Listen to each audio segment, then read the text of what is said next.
That gold chain around your neck might be worth less than the burger you ate for lunch. Not because gold lost value, because what you're wearing isn't really gold. It's a microscopic layer of it, painted over brass, sold to you at the price of the real thing. 12 American jewelry brands. I tested them the way the industry hopes you never will.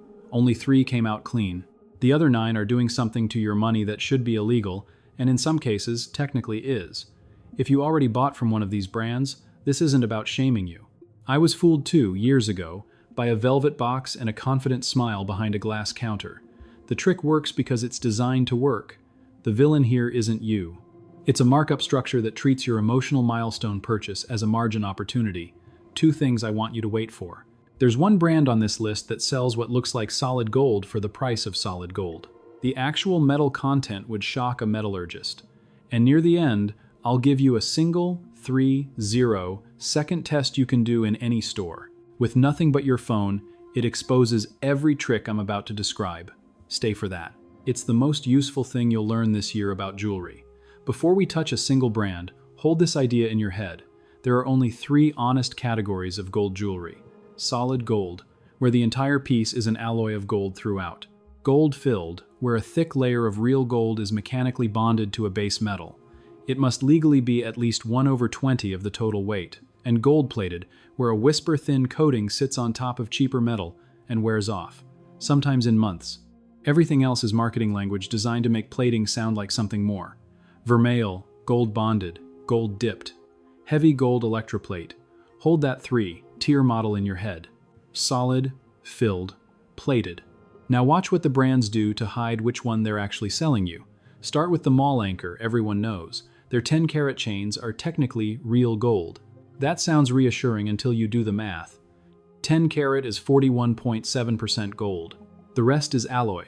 So a chain marketed as gold is more than half something else, sold at a markup that often runs 5 to 8 times the melt value. The piece is real. The price is fiction. That's the gentlest example on this list. It still means you're paying hundreds for what a refiner would hand you $40 for. Bad, but honest about the carat. The next one isn't. Move to the trendy direct-to-consumer brands flooding your feed. The word you'll see everywhere is vermeil. It sounds French and expensive. It is legally defined in the United States as sterling silver with a gold layer of at least 2.5 microns. 2.5 microns. A human hair is about 70 microns thick. So the gold on your $180 vermeil necklace is roughly 1/28 the thickness of one strand of your hair. It will wear off. The question is only how fast, and whether you'll still be inside the return window when it does. The brands know this. That's why their warranties almost always exclude tarnishing and wear. But vermeil is at least a defined standard. The next tier doesn't even pretend.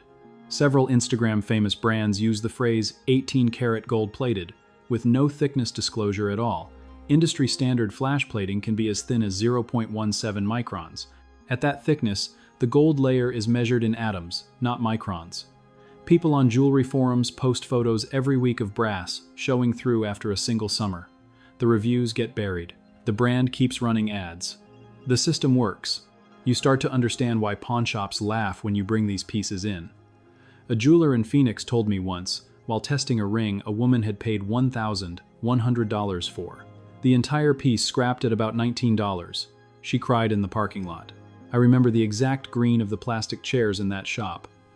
I sat there for an hour afterward, just thinking about how good the marketing on that ring had been. Now, the bigger names. The catalog giants with the famous blue boxes and the heritage advertising. Their solid gold is real. Their diamonds are graded. But the markup on a basic solid gold band compared to buying the same weight. Karat from a wholesale bullion dealer often runs 3 to 4 times.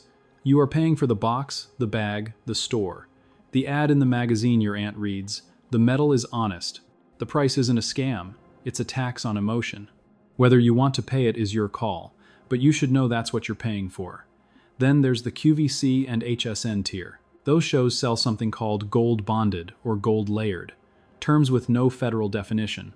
The Federal Trade Commission's jewelry guides specifically warn that any unqualified use of the word gold implies solid carat gold. Descriptors like layered or bonded require clear disclosure of the actual base metal and gold content. Most of these listings bury that disclosure in tiny print below the fold. The host is holding up a chain. The screen says gold. The fine print says brass. The fashion mall brands, the ones in every American shopping center selling stacking rings and dainty initial necklaces. They mostly run on flash plating over brass or stainless. The price feels reasonable. 6,000 8,000. For what it is, that's fair. The problem is the language. They call it gold. They don't call it plated brass costume jewelry, which is what it legally is in most cases. If they were honest about the category, you'd compare it to a $5 piece from a craft fair, because materially, that's its neighbor. Now the luxury watches and high jewelry tier, the Swiss and Italian houses. Their solid gold is solid. Their gemstones are real. The markup is brutal, often 8 to 15 times material cost, but they don't lie about what the material is. You're paying for craftsmanship, brand, and resale stability that mall jewelry will never have. Of the 12 I looked at, 2 of my 3 honest brands came from this tier. Expensive, but not deceptive. There is a difference, and that difference is the entire point of this video. The third honest brand surprised me. It's a mid-tier American maker that publishes the exact gram, weight, carat, and metal composition of every piece. On the product page, including the alloy breakdown, no vermeil tricks, no bonded language. If it's plated, they say plated and give you the micron thickness. That kind of disclosure used to be normal. Now it's so rare it counts as a competitive advantage. If you're watching this and you already own pieces from the brands I've been describing, here's what I want you to actually do. First, find the stamp. Real karat gold is stamped, by federal requirement, with its carat number or its decimal equivalent, 10K, 14K, 585, 750. If your piece has no stamp at all, or it's stamped GP, GF, GEP, HGE, or RGP, you do not own solid gold, regardless of what the box said. Second, take a strong magnet to it. Real gold is not magnetic. If your chain jumps to the magnet, the core is steel, or a steel-heavy alloy with a cosmetic coating. Third, look at the wear points. The inside of a ring band, the clasp of a necklace, the back of an earring post. If you see a different color metal peeking through, yellow over white, or yellow over gray, that's the base metal showing. None of these tests cost $1. Any of them will tell you in seconds what the salesperson refused to. Owning a piece that didn't pass doesn't mean you got robbed of everything. It means you paid for jewelry, not for an investment. Wear it, enjoy it. Just don't insure it as gold. Don't will it to your kids as gold. Don't replace it with another piece from the same brand, expecting different results. Here's the climax. The single test I promised. It's called specific gravity. Jewelers have used it for a century. You can do a rough version in any store with just your phone's calculator and a small cup of water from the bathroom sink. Real 14 karat gold has a density of about 13 grams per cubic centimeter. Real 18 karat is about 15. Brass is around 8.5. Silver is 10.5. If the store has a scale, which most reputable ones do, you weigh the piece dry. Then weigh it suspended in water and divide the dry weight by the difference. The number you get is the density. If a piece marketed as solid 18 karat gold comes back at 9, you are holding plated brass with a confident price tag. No salesperson can argue with water and math. This is the test the trade uses on incoming pieces. Almost no buyer knows it exists. Now you do. Here's your decision tool. Screenshot this part. Under $200, assume plated unless the listing specifically says solid karat with a stamp number. Treat the piece as fashion jewelry that will need replacement in 1 to 2 years. $200 to $800, demand to see the karat stamp before you pay. Walk away from anything labeled vermeil, bonded, layered, or filled if it's priced like solid. $800 to $3,000, you should be buying solid 10, 14, or 18 karat, with a printed weight in grams on the receipt. Calculate the per gram price against the current gold spot price before you sign anything. Above $3,000, you are paying for brand and craftsmanship on top of metal. That's a legitimate choice as long as you know that's the trade. You should expect full material disclosure and an independent gem certificate for any stone over 1/4 carat. That's the entire framework. Memorize those 4 tiers and you will never overpay again. The feeling I want you to leave with is not anger at the brands. It's the quiet satisfaction of knowing something the showroom counted on you not knowing. That advantage is yours now, and it doesn't expire. If this saved you from one bad purchase, the people who refuse to be overcharged are the ones who pass it forward. Tell me in the comments which of the 3 tiers you're shopping in. Under $200, mid-range, or above $800. The answer changes everything about what you should walk into a store looking for, and I read those.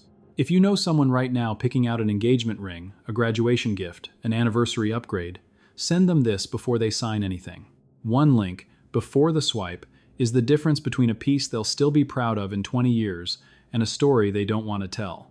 They won't know to thank you, but they will. And while you're sending that link, let me give you a few more specifics that didn't fit into the main breakdown. The difference between a confident buyer and a hopeful one usually comes down to 5 or 6 small facts the industry never volunteers. Start with the history, because it explains why the rules are the way they are. The current karat stamping law in the United States traces back to the National Gold and Silver Stamping Act of 1906, with major revisions in 1976 that tightened tolerance allowances from 3 parts per 1,000 to a stricter standard for solder-bearing pieces. That law is why a 14-karat stamp is supposed to mean 58.3% gold by weight, plus or minus a tiny margin. But here's what most shoppers never learn. The Federal Trade Commission only audits a fraction of complaints filed each year, and enforcement actions are public record. In 2018, the FTC updated its jewelry guides for the first time in 2 decades. One of the quiet changes allowed manufacturers to use the word gold in product names for pieces that were merely plated, as long as qualifiers appeared somewhere on the listing. Somewhere. Not next to the price. Not in the title. Somewhere. That single regulatory softening is why your search results are now flooded with rings described as 14-karat gold that are, in reality, a few microns of electroplated coating over brass. Now consider the people behind the counter. The average commission structure at a mall jewelry chain runs between 6% and 10% of the sale price. Sometimes with accelerators that kick in once an associate clears a monthly threshold. That means the difference between selling you a $400 piece and a $900 piece can be worth $40 or $50 to the person advising you. They are not villains. They have rent. But you should understand that the friendly upsell toward the financing plan, the extended warranty, the protection package, the lifetime cleaning membership, all of those add-ons carry margins north of 70%. Many of them duplicate protections you already have under standard manufacturer policy or your credit card's purchase coverage. Decline them by default. If you genuinely want one, you can call back in a week and add it. Almost nobody does. On the gemstone side, the stakes get sharper. A 1-carat lab-grown diamond wholesales today for under $200 in many cuts, down from roughly $800 just 5 years ago. That collapse in cost has not been fully passed through to retail in every store. Some chains still mark labstones at 60% or 70% of natural diamond retail, which made sense in 2019 and makes very little sense in 2024.